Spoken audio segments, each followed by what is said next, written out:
ये कांग्रेस के नेतृत्व ने जो आउटसोर्सिंग से चुनाव लड़ने का एक प्रयास किया था, इसका नतीजा है।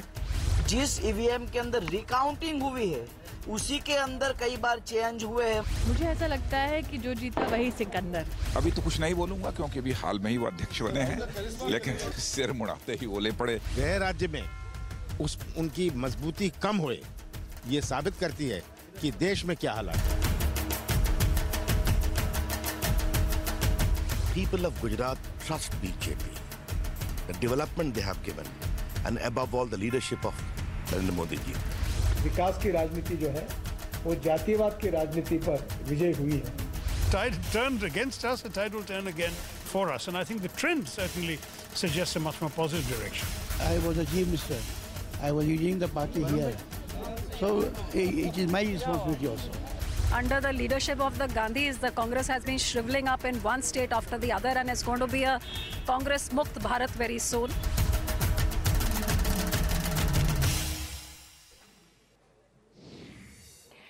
Well, that is what politicians across political lines make of the election result. Joining us now to discuss the implications of this verdict, BJP spokesperson Syed Zafar Islam, Congress spokesperson Sanjay Jha, Yogendra Yadav of Swaraj India, political economist Shankar Iyer, Shailesh Kumar of the Eurasia Group, joining us from Washington, D.C., Ruzan Khambata, social activist and entrepreneur. Appreciate you joining us here on CNBC TV18. Zafar Islam, let me start by asking you, well, a victory is a victory, and as all BJP leaders have been saying, Jo Jeeta Wahi Sikandar, so we're not taking anything away from the victory for both the state of Gujarat as well as Himachal Pradesh. But let's talk about the crucial state of Gujarat, Zafar Islam. Your own estimates were 150. I mean, till day before yesterday on my show, when I repeatedly asked you that question after the exit polls, do you still stick with 150? And you were very confident. You said, yes, we stick with 150. Even internal estimates within the BJP suggested that it would not be anything less than 135.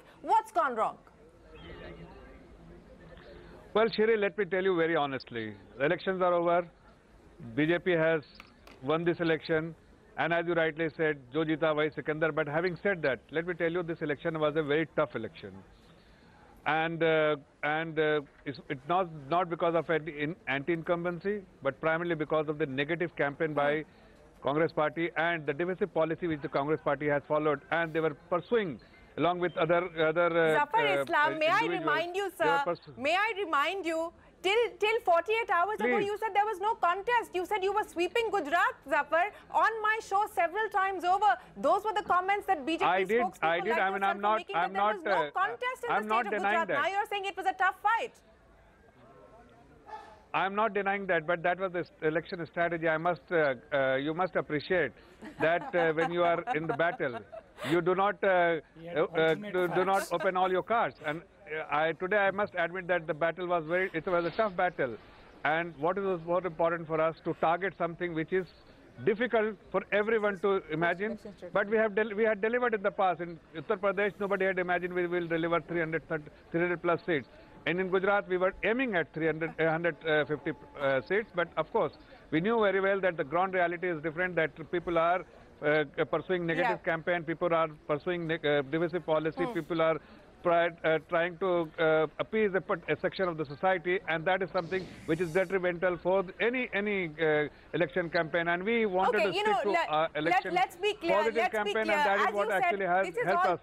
This is all part. The Congress will accuse you of playing a negative campaign, of also appeasing a certain section. Let's not go down that road. I think, to be fair, there are important lessons to be learned for all parties involved in this election, and for those of us who are also covering this election, on what this will actually mean for the national politics as well as for the crucial state elections that are coming up in 2018. But let me bring our other guests into this conversation, and before I get Sanjay Jha in, we live in an era of alternative facts, as we just heard there from the BJP spokesperson. Till 48 hours ago, there was no contest, and suddenly it has emerged as a tough fight. But what do you think changed? I don't think much changed. I think they knew what they were faced with.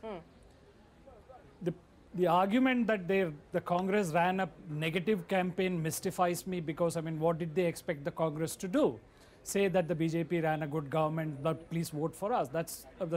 So the Congress picked up a strategy. I mean, it's like cricket. I mean, you know, if the opponent team is good at pace, you will not pick up pace bowlers, you will pick up spin bowlers. So the Congress picked up on all the pain points. And there are 3 pain points in Gujarat which are common to the... poking a hole in the Gujarat development model. Not so much as the Gujarat model, as much as the fact that it would resonate across the country. So the first thing that they picked up was agrarian distress, which was highlighted by the Patidar agitation. The fact of youngsters going with Hardik and Alpesh and Jignesh showed that the youth was disenchanted because of job creation.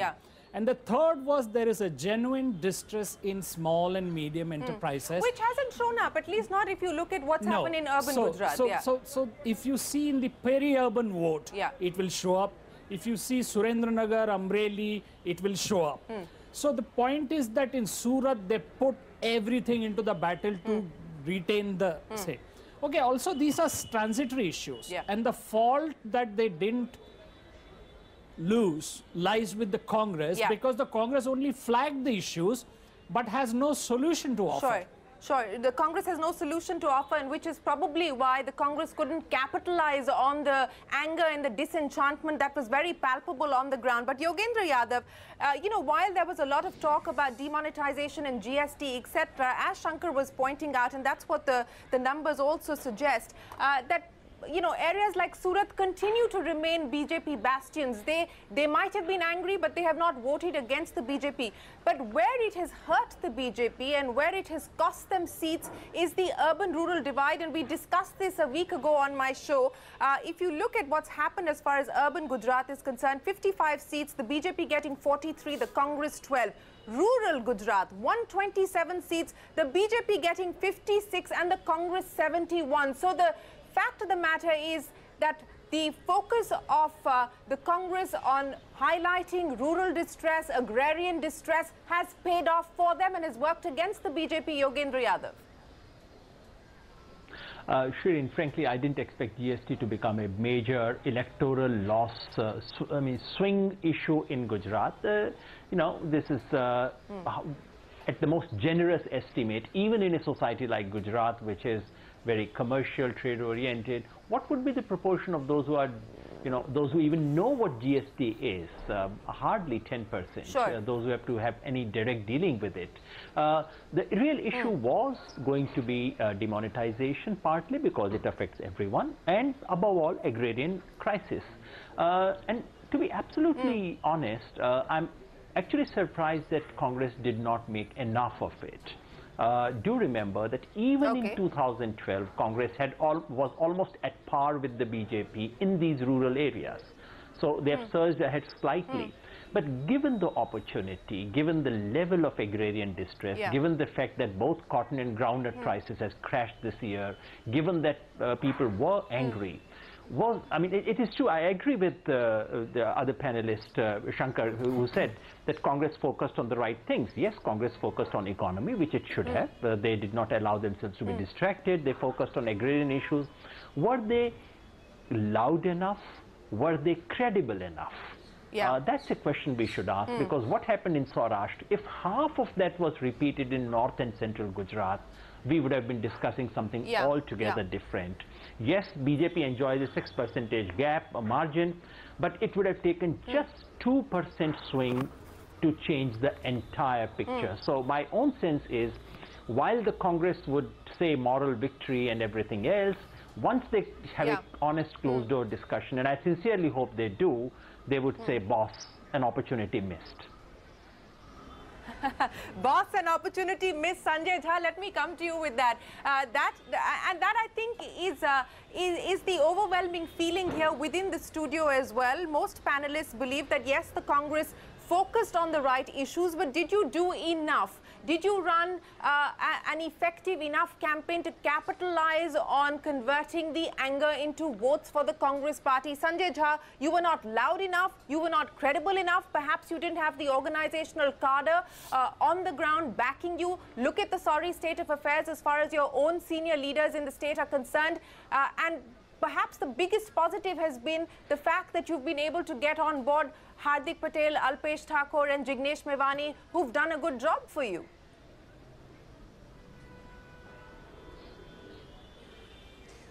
Shereen, since we are likely to be losing this election, I will take all the feedback or the criticism in the right spirit.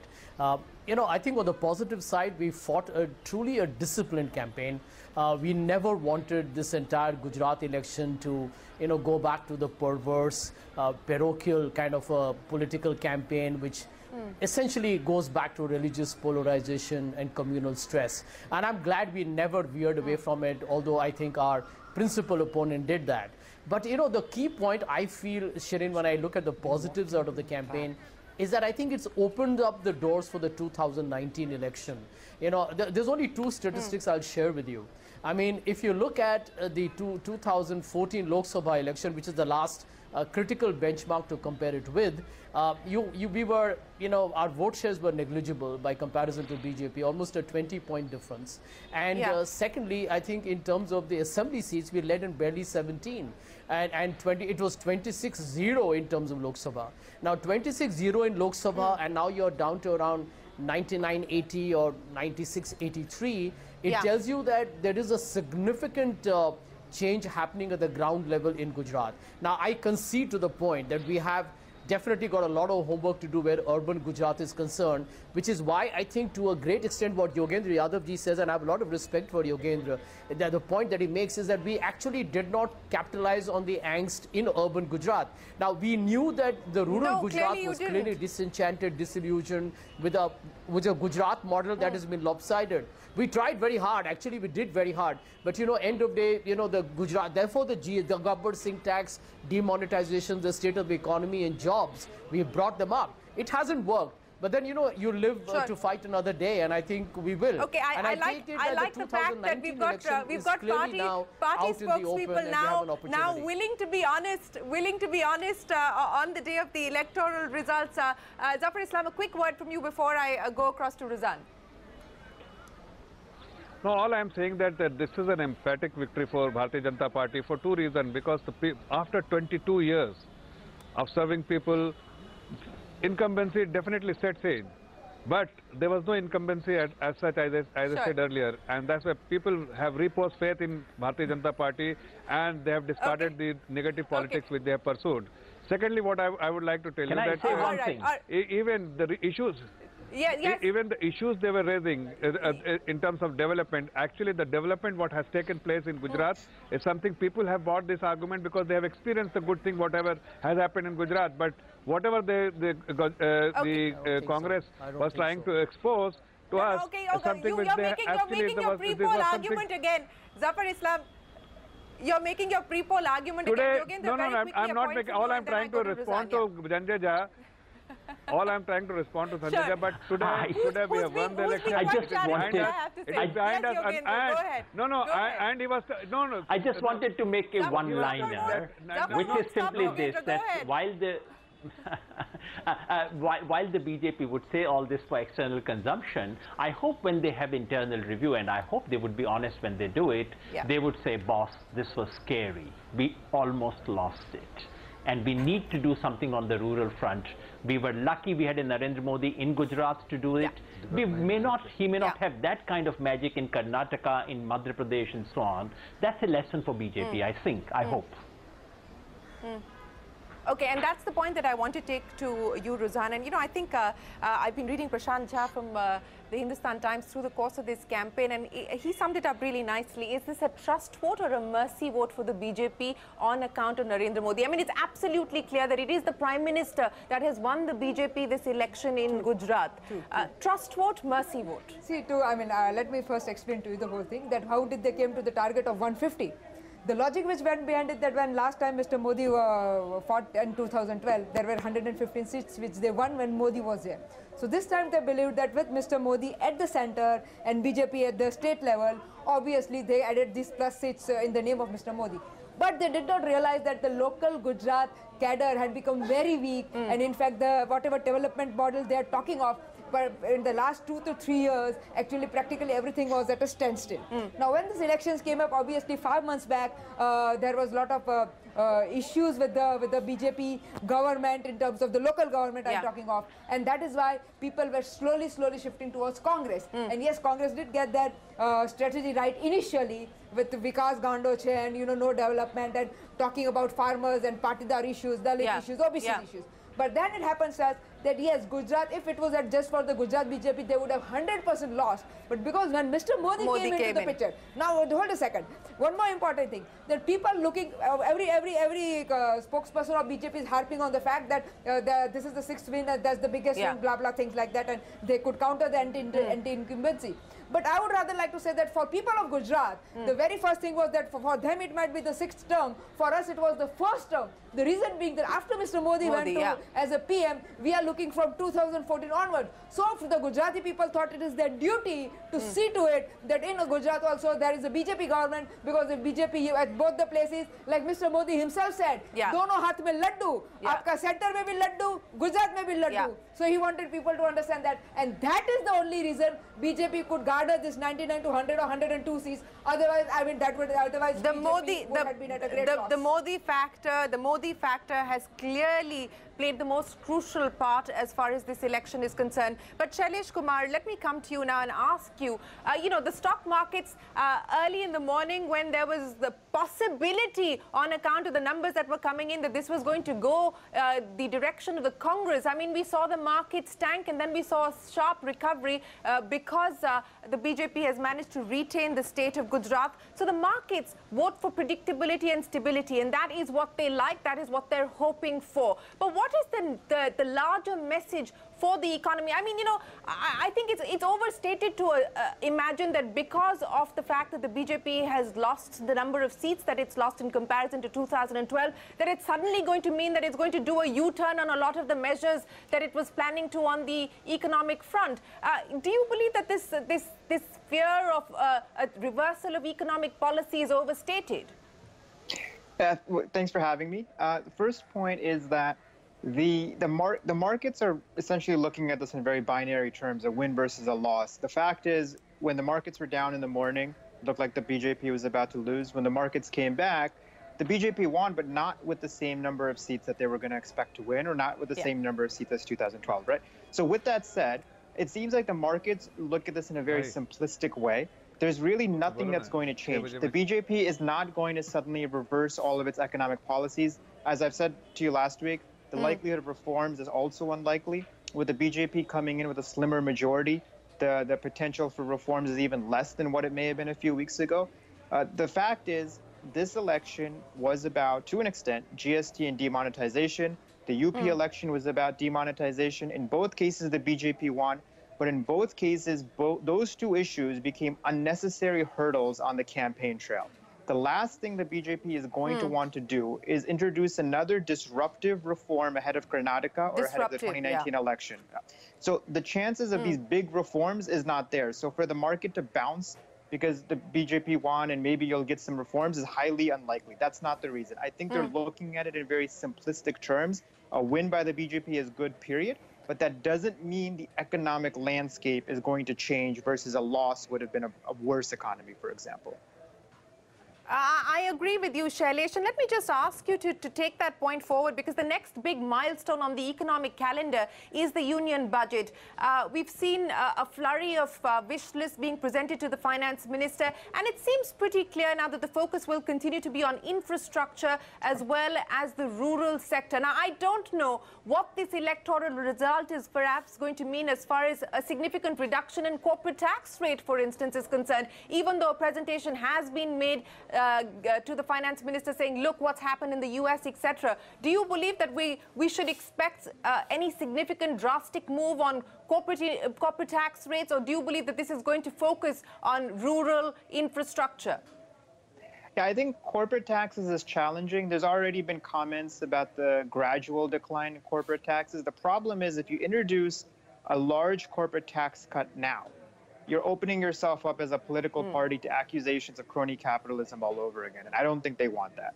On the point about infrastructure, last year's budget had around $60 billion in dollar terms of infrastructure spending. That number will probably increase. Yeah. More of that will probably go towards the rural economy. I think the one big takeaway, if you're a BJP strategist right now and you're looking at the outcome, you're probably saying the rural voter was against you. So for those reasons, as they begin to plan the budget, you're probably going to see a lot more focus on the rural economy going forward. And that could also mean infrastructure spending. It could also mean a reduction in the slowdown of subsidies. And it could also mean going forward that MSP prices may be held constant, may increase a little bit more than they were increased in the past. So yes, I think the budget planning preparation will take Gujarat into account. It's that the timing works out very well for them. But at the same time, let's not forget, though, that the macro stability story is exceptionally critical. The last thing that the BJP wants right now is inflation. If inflation goes out of control ahead of 2019, it's going to be over for the party. So for those reasons, you're probably not going to see you're going to see some populist spending, but not too much, and not too much in the way of widening the fiscal deficit either. Yeah, okay, let me just very quickly get Yogendra to comment on that. And Yogendra, as we just heard there from Shailesh, that perhaps this is now going to be an opportunity for the government to look at addressing the agrarian crisis, the rural distress, in a much more focused way in the budget. I mean, the government has promised doubling of farmers' income by 2022. I know that people like you believe that that is a mirage. They have not implemented several of the recommendations made by the Swaminathan Committee, etc. What is the realistic expectation now, given where we've actually seen MSP, given the fact that we've actually seen farmers selling below cost of production even? What do you expect the government to do now in light of the electoral verdict with the budget and the farm sector? I'd simply underline what Shailesh has rightly pointed out. If you are a finance minister, you are in the 4th year, this is your last big budget. Do you want to spend it to give big concessions to corporate houses? Highly unlikely. I mean, you have to be really politically naive to do that. What would be your priority? Your priority would be A, giving some relief to rural sector given the agrarian crisis. The relief could come in the form of some support from some legislative backing for minimum support price. Better infrastructure for actually providing that MSP of various kinds. Second, your priority would be employment. That's a real big issue, and that's an urban issue as well as a rural issue. And the third, of course, the priority would be to control inflation. Now, these three things don't quite match up with each other. So one expects a lot of pressure on the fiscal deficit front. That would be the most natural outcome. I don't know how, I mean, I hear all kinds of fantasies being floated about the budget. But you really have to be not a political player to, or not a political analyst to even entertain these fantasies. 4th year of a government is not the place where you do those things. Well, a lot of fantasies around the budget, you're absolutely right. But Zafar Islam, let me come to you now. And let's just look at the promises that you've made to farmers. You've spoken about doubling the farmer income by 2022. I'm looking at data that's been put together by Ramandeep Singh Mann. He said it took 22 years for the nominal income of farmers to increase by 9 times. What you're promising is not possible at all. Agri growth in the first 3 years of the NDA government is down to 1.8%. MSP, which grew between 19.3% between 2009 and 2013, has seen a growth of only 3.6% between 2014 and 2017.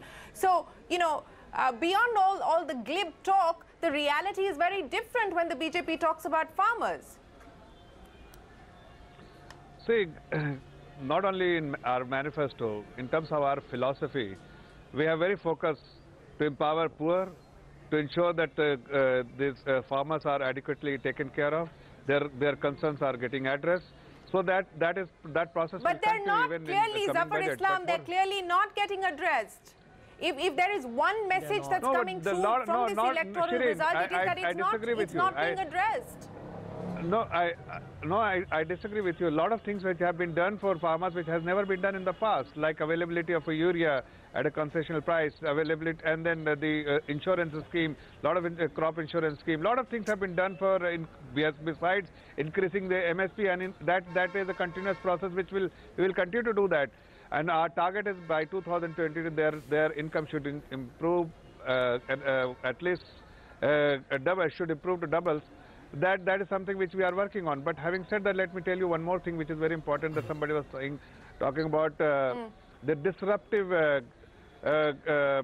decision which has been taken. It's not disruptive. These are all important landmark structural reforms which was needed, and it had to be done. Sure. And that is why even the IMF has endorsed that the GST as well as the demonetization was the landmark, the structural reforms which the country needed, because there was a parallel economy, there was the black money, and those needed to be addressed, and that is why it has been addressed. And if you see the moving average IIP number for October month end, I'm saying the quarterly moving average, it comes at 4%, and the inflation at 4%, it is actually the nominal growth rate is around 8%, which is very good. And going forward, you will see that all the concern of job creation. I don't know where you're getting your numbers from, Zafar Islam.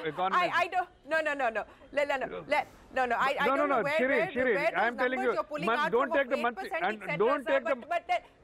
No, but don't take the monthly number. That's why I said take the quarterly IIP number, moving average number, then you will get the number. Okay, all right. Shankar Iyer, let me ask you now, what does this mean from an economic standpoint? What will it mean to start with from a budget perspective? How do you see this impacting or changing the reform agenda, in any way, if at all? Go ahead. I have somebody else talking in my ear. Sorry. Here's the thing. For the BJP, it's a wake-up call. What they have sort of seen in Gujarat in the agrarian crisis. This wake-up call also rang just before the UP polls and the loan waivers went. Now the problem of agriculture is not throw money problem will go away problem. It needs structural reforms, and that may or may not come through in the next budget or the next year. So the moves will have to be a combination of hope for the future and palliative on the ground. So I think the first instance they will bring in more rural spending in roads, in water bodies and stuff like that. So there will be the Keynesian aspect of income delivery in the rural sector. Right. And then there will be the reform story for the future. Now the problem is that a lot of people in the government and BJP sort of mistake small steps like Krishan credit card or urea. Those are all paracetamol prescriptions that are required. Nobody denies that. But the real incremental change will come when you address the small land holding problem. The 1.5 hectare is not a viable holding. Can you do collective farming? Can you do contract farming? Can you deliver both access to markets and inputs? And this is something they have to find a champion for. Just like they have Nitin Gadkari championing the whole road sector. They need a champion for the agricultural sector. They need a champion for the agriculture sector. But Ruzan, let me ask you, who's going to be the champion in the state of Gujarat? I mean, you know, Mr. Rupani looked very shaky in the morning. He's of course made it. But no, luckily for Mr. Rupani, he has blessings of Mr. Amit Shah. Previously, I mean, as you all know, when Anandiben was there was a big tussle between Anandiben and Mr. Amit Shah. So a lot of things went haywire during her tenure. But now, Rupani, under the blessings of Mr. Amit Shah, it is a sure shot that he's going to be the CM. And the reason why, because unfortunately people do understand that, but they don't have a choice also, that when Mr. Rupani was there, you know, a lot of decisions were not taken from his side, but were coming from the Delhi center. So, but that's what Gujarat people have accepted. So, I'm sure for that Mr. Rupani would become the Chief Minister, and things would be as usual as it was before the elections. Okay, so business as usual in Gujarat. I hope now this time, no. I think there would, in terms there'll be some change. You expect that? Yes, I do, because as now they already got the red light and they understand that now they cannot take their voters for granted. So it's important that now they better get their act together. Otherwise, it will be very difficult for them in 2019 and onwards. I think that's an important lesson for political parties. Don't take the voter for granted, and for everybody who's tracking elections, don't write off political parties prematurely. People were writing obituaries of the Congress party till just a few weeks ago, but we've seen seen some recovery. Whether this is going to be sustainable or not, is it a flash in the pan? That's the big question that we address after this very short break.